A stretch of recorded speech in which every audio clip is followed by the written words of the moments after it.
It's a beautiful Tuesday morning. This morning, good morning, Nigeria. Good morning, Ilorin. Good morning, Kwara State. You're listening to us live on Emirates Radio. This is newspaper review on Emirates Radio. My name is Latifah Ibrahim Arowona. And with me here this morning is Misturah. Good morning. Oh, you're not going to greet people at Good home. morning. How is everyone at home? How are you people doing? Sit and enjoy our summary on the newspaper review today. So yeah, on this morning's newspaper review, the newspaper we have for you are the Vanguard newspaper, the Punch newspaper, Daily Trust, Tribune, Daily Post, and Leadership newspaper. So firstly, on the Leadership newspaper is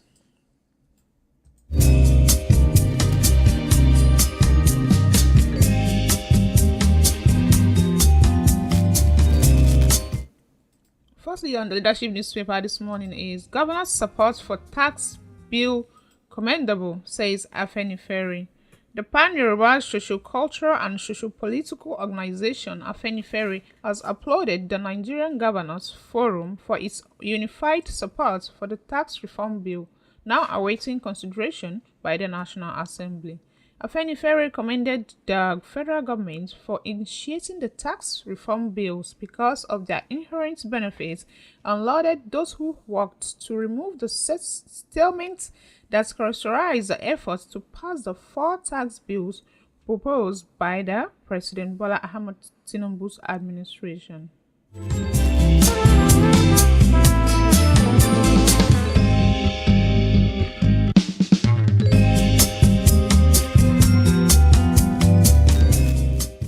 Still on the leadership newspaper this morning, alleged theft, court orders arrest of Access Bank's acting MD and others. Justice Ibironke Harrison of the Lagos State High Court, sitting in Tafawa Balewa Square, has ordered the arrest of Access Bank's acting managing director Bolaji Agbede and three others for allegedly failing to appear for their arraignment. The judge's order also affected Balmoral International Limited, DDSS International Company Limited, and Adejare Adegbenru. Justice Harrison issued the arrest warrant after the Lagos State Prosecution Counsel, Usman Rilwan, informed the court that he had served the defendants with notice, but they failed to attend the arraignment.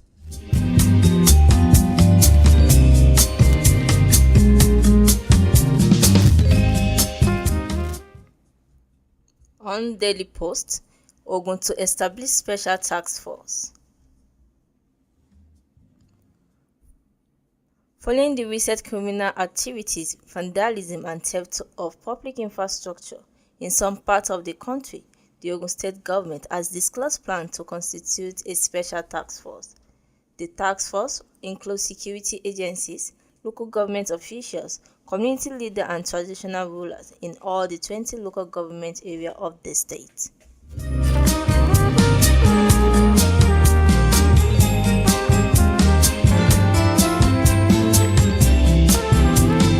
Still on Daily Post, Trump ordered U.S. exit from World Health Organization.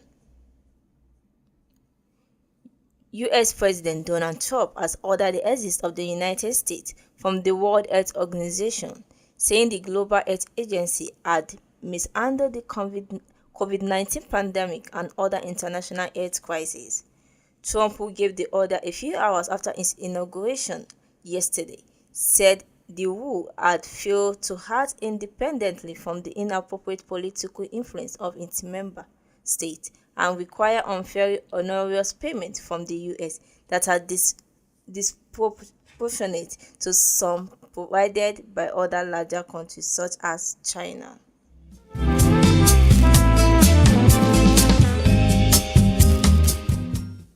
Still on the leadership newspaper this morning, NANS urges students from southern Nigeria to apply for loans. The National Association of Nigerian Students, NANS, has called on students of higher institutions in the southern part of the country to ensure they access loans from Nigerian Education Loan Fund to ease their financial burden in pursuing their education. NANS made this call in a statement signed by Abdul-Yekini Odunayo, the clerk of the Senate at NANS National Headquarters on Monday in Abeokuta, the Ogun State capital.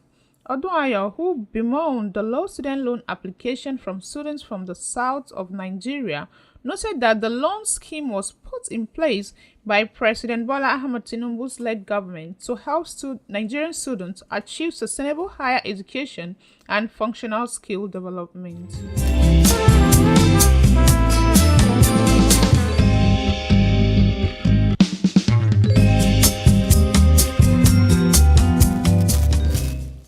And lastly, this morning on the Leadership newspaper, Trump shut down U.S. migrants entry app. In a swift move that signaled the beginning of the President Donald Trump's headline border crackdown, the new administration on Monday shut down CBP-1, an app-based program that allowed migrants to schedule legal entry into the United States through official ports.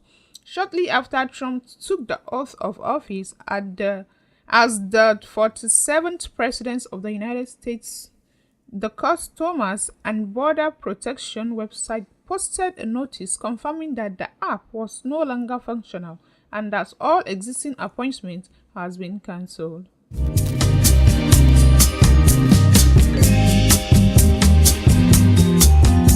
on the now summon finance budget ministers over poultry allocation to solid mineral sector. The Minister of Finance and Coordinating Economic, Wale Edun, and his counterpart in budget, Senator Abubakar Bagudu, have been summoned by the National Assembly over poultry allocation to the solid minerals sector in the 2025 budget. The summon to appear before the Joint Committee, Senate, and House of Representatives today was to give further clarification on concern about inadequate funding of the solid mineral sectors, considered to be critical to diversification of the nation's economy.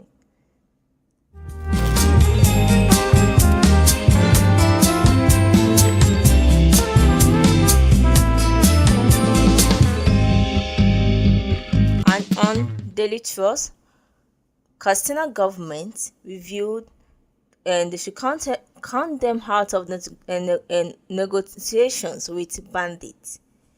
The Katsina state government has denied participating in any peace negotiation with bandits, following reports of an alleged peace deal involving bandit kingpins in the Basari local government area.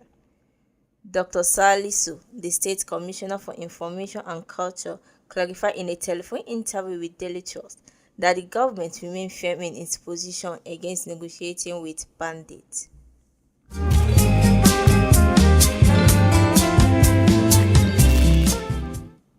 Niger explosion death toll is 98. Death toll from Saturday's fuel tanker explosion in Niger State has reached 98, with 69 injured and 20 shops razed.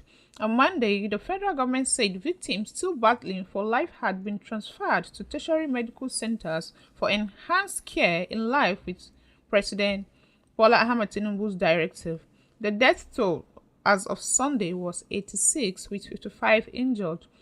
Providing an update in a statement on Monday, the Director General of Niger State Emergency Management Agency, Abdullahi Baba Ara, said more deaths have been recorded from the fire incidents. The latter figure is now 98 deaths, 69 injured, and 20 shops burned.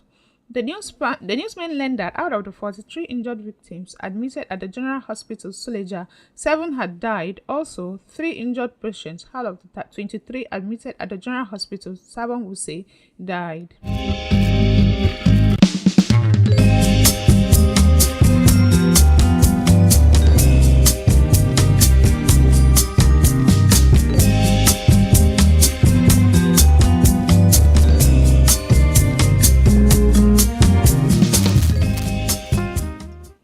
On the Punch newspaper this morning, Kano votes to support Fulani community, urges end to stigmatization. The Ghana State government has reiterated its unwavering support to Tabita Fulaku International in its mission to unite the Fulani community and promote their contributions to Nigeria's development. The administration also called for an end to the negative portrayal of the Fulani in some sections of the media. Speaking on Friday during a coastal visit by the Kano chapter of the Tabita Falaku International, the Deputy Governor of Kano State, Comrade Aminu Abdulsalam Gwarzo, emphasized the government's commitment to empowering the Fulani community.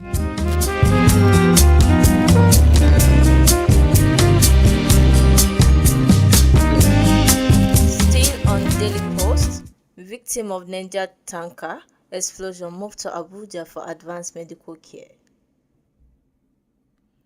In compliance with President Bola Tinubu's directive, 20 victims of last Saturday's devastating tanker explosion at Diko Junction in Gurara local government area of Niger State have been transferred to the Gwagwalada Specialist Hospital in Abuja for advanced medical treatment. The explosion, which has now claimed 98 lives, as some of the injured succumbed to their wounds, continue to leave a trail of grief and devastation. The latest fatality counts include those who have died while receiving treatment in various health facilities. On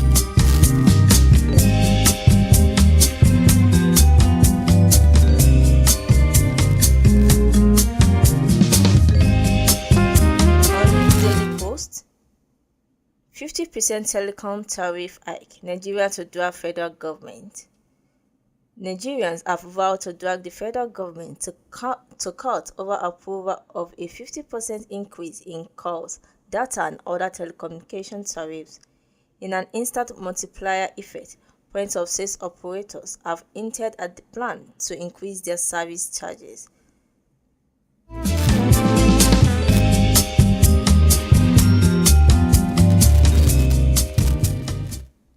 And on the Vanguard newspaper this morning, on the newspaper review, we have Tinubu, Lagos now for boys, Balami fires back at Igbokwe. Recall that Igbokwe, in a post on his Facebook page, said ruling Lagos was not a job for the boys, stating that the call was a distraction aimed at pulling President Bola Ahmed Tinubu down. Since the comment, there have been several reactions condemning Igbokwe's position. The latest, which is the statement issued and signed by the APC chieftain and former deputy campaign manager for the Obidati in the 2023 election, Comrade Issa Balami. According to Balami, he is mobilizing his supporters and groups across the country and in Lagos to come all out in support of Tinubu, whose ability he believes will further position Lagos State. According to him, if Tinubu agrees to run in next Lagos governorship election, I will come all out with my army of youth supporters to support him, because as a young man I have suffered serious blow in the past years because they saw that I was young and ambitious.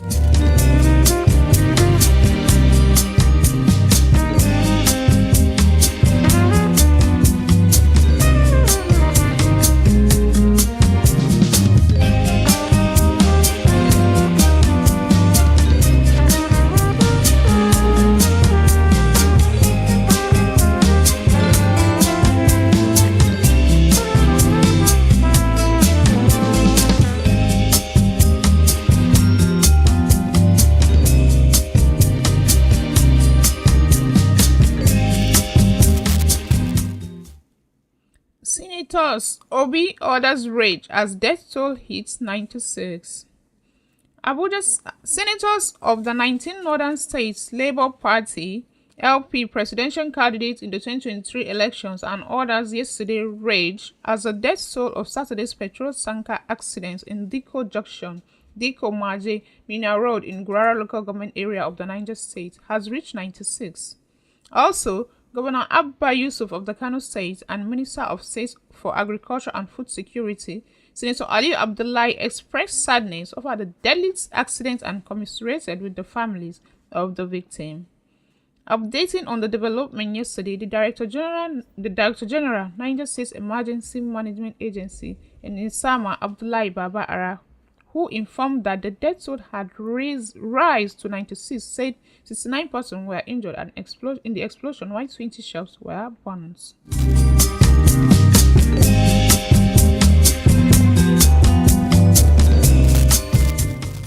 On On the Punch, court or adjourned Dangote refinery 100 billion suit against marketers. The Federal High Court in Abuja yesterday adjourned until January 30 to hear a suit filed by Dangote Petroleum Refinery and Petrochemical FZE against the Nigerian Midstream and Downstream Petroleum Regulatory Authority and 6 others. Justice Inyang Ekwu granted the new date following an application by the plaintiff counsel, Judge Ibrahim San, who sought to leave and amend the originating summons.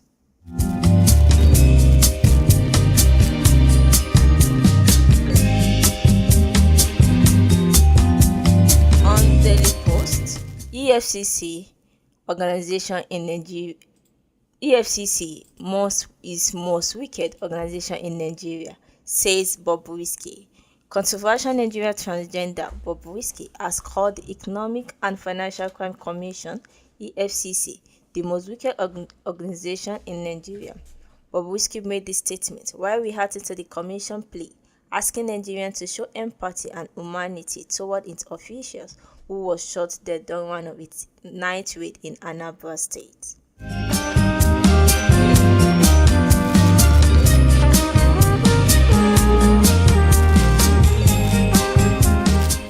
On Daily Post, Trump executive order established Judge Elon Musk react.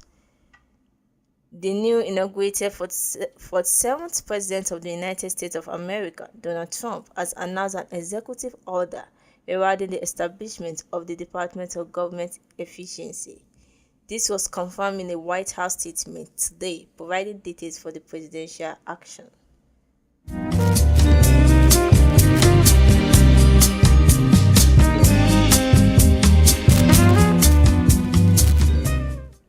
Kwara Senator denies plans to leave APC for PDP. Senator representing Kwara Central Senatorial District in the National Assembly, Soliu Mustafa, has debunked speculations going around that he has concluded plans to dump the ruling All Progressive Congress (APC) to join the opposition People's Democratic Party (PDP) ahead of the 2027 general elections.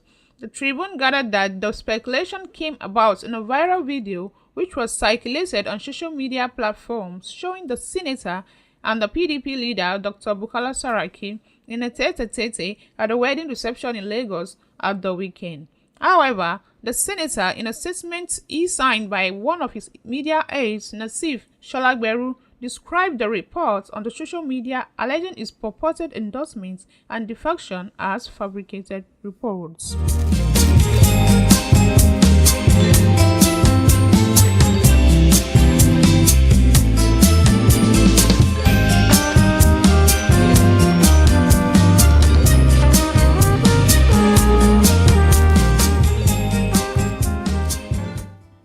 NANS doubts federal government's commitments to diversify economy, summons Edun Bagudu, budget DG. The National Assembly on Monday summoned the Minister of Finance and Coordinating Minister of the Economy, Mr. Wale Edun, and the Minister of Budget and Economic Planning, Senator Abubakar Bagudu, to explain the federal government's commitment to diversify the country's economy from its heavy dependence on crude revenues. The Senate and House of Representatives Joint Committees on Solid Minerals, while summoning the ministers, raised concern over the paltry funding of the Ministry of Solid Minerals in the 2025 budget. Edu and Bagudu are to appear before the committee on Tuesday in company with the Director General of the Budget Office of the Federation, Mr. Tanimu Yakubu.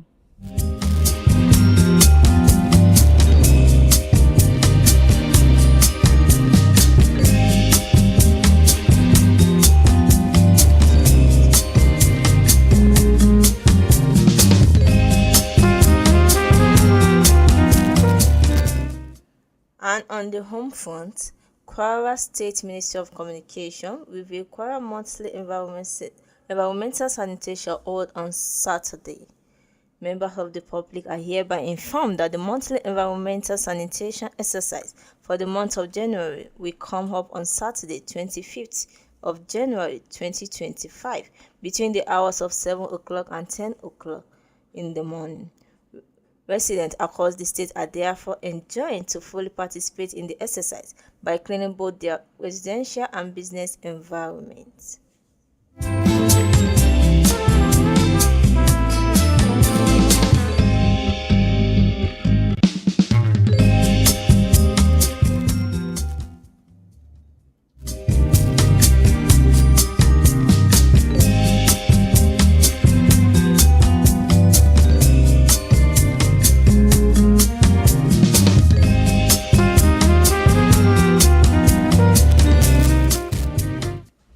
Now, on the royal news this morning on the newspaper review, we have 2025 budget. Minister seeks more fund for renewed hope cities and others. The Minister of Housing and Urban Development, Ahmed Dangiwa, is seeking for more funds for 7 critical programs of the housing sector. These projects, as said, include the Renew Hope Cities and Estates Housing Program and Slums Upgrading and Urban Renewal Program and others. Dangiwa made the call during the budget defense session of the Senate Committee on Housing held on Monday at the National Assembly complex. I wish to request the distinguished chairman and members of this very important committee use their good offices to increase the budgetary allocation in 7 key areas. This is in view of the fact that these areas are very critical to the transformative policies and program of Mr. President to put the economy in the path of recovery and growth. It is pertinent to state here that in the 2024 fiscal year, the sum of 162.609 billion naira was allocated to our ministry, which amount was considered inadequate.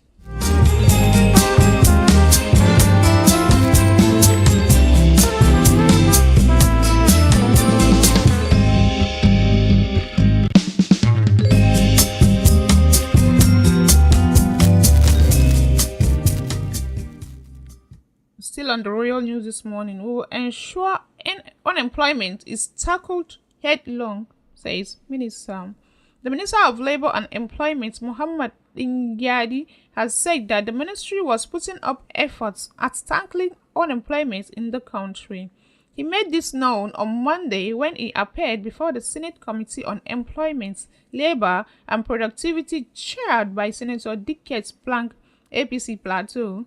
Ingyadi, who notes that he was barely 3 months old in office, said that we have each and every hour been fighting unemployment in the ministry because that is our key assignment.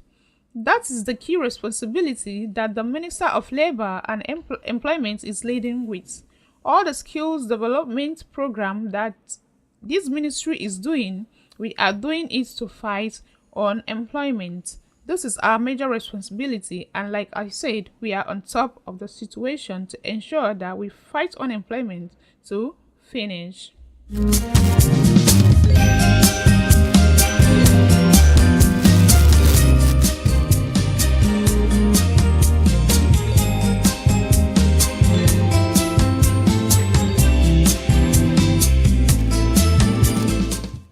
And lastly, on the royal news newspaper, on the newspaper review, we have don't fan embers of discourse between father and his children, REVEIW wants parties. The leadership of the over 200 development associations under the umbrella of Ilorin Emirates Youth Development Association, REVEIW, passed votes of confidence on Alhaji Muhammad Othman Jaguma as the national president of REVEIW at an expanded NEC meeting held on Sunday, 19th January 2025, at the National Secretariat of the Association in Ilorin, Kwara State. From the dissolution of the expanded NEC meeting, we wish to state the following. The Ilorin Emirates Youth Development Association, REVEIW, has always been a pillar of unity, progress, and development within the Emirate. Its commitments have always been to the collective advancement of the Emirates and its people, with no focus or partisan politics. Recent claims to be contrary are entirely baseless, unfortunate, uncharitable, and condemnable, aimed solely at misleading the public and stirring division where unity has always prevailed. prevailed.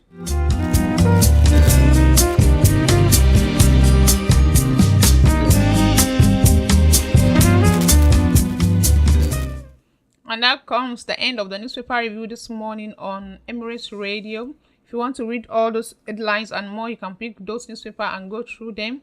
Thank you for listening. I am Latifah Ibrahim Arowona. I'm Issa Misturah. Thanks for watching and stay tuned for another episode tomorrow. Yes, thank you for listening and watching us on Emirates Radio. If you want to continue to listen to our amazing programs, you can join us live on all of our social media. We have the Facebook, TikTok, Twitter, formerly X. You can as well watch us live on YouTube at Emirates Radio, or download our app on Google Play Store, Emirates Radio. Thank you for listening and have an amazing day. Bye. Bye.